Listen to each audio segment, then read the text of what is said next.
Iginit ng COMELEC sa kanilang apela sa Korte Suprema na hindi na kailangan ng voter's receipt sa araw ng botohan para lang bigyang patunay ang mga ibinotong kandidato ng isang botante. Narito ang aking report.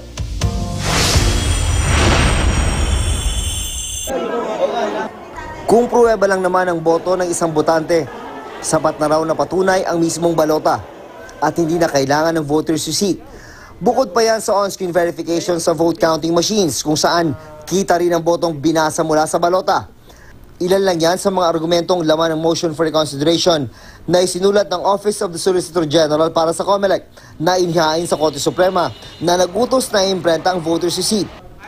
Ayaw na sana itong ipatupad ng COMELEC dahil bukod sa 10 oras na madadagdag sa oras ng botohan, lalo pa itong tatagal kung bumara o mag-jam ang thermal paper para sa resibo dahil hindi nakaprograma ang mga makina na mag-issue nito. Gahol na raw talaga ang COMELEC ayon kay dating COMELEC Chairman Sixto Brillantes. Kaya mungkahi niya, hindi na ngayon eleksyon.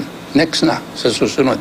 Ayon naman sa isang election lawyer, ang di inaasahang utos ng Korte Suprema ay pasok sa mga rasong nakasaad sa Omnibus Election Code para may pagpaliban ng COMELEC ang eleksyon.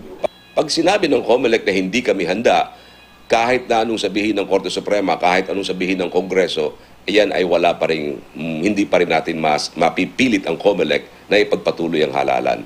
Sabi naman ng isang dating COMELEC Commissioner, and dapat yung mindset dyan is kakayanin natin to. Kasi if you entertain other options na a delay or postpone or whatever other options, mawala na yung focus mo, mawala na yung sense of urgency.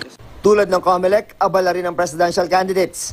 Sa pangangampanya sa Bulacan, sinabi ni Senadora Grace Poe na hindi siya dapat sisihin kung bakit hindi na ipasa ang Coco Levy Trust Fund Bill dahil tinupad niya ang tungkulin bilang Vice Chair ng Agricultural Committee habang galing Liberal Party ang liderato ng Senado.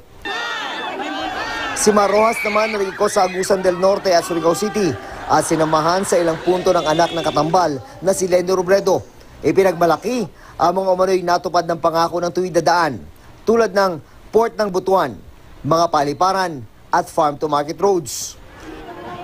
Sa La Union, iginiit naman ni Vice President Jejo Marbinay na di sila nabigyan ng sapat na pagkakataong sumagot sa Special Audit Report ng COA tungkol sa Makati City Hall Building 2.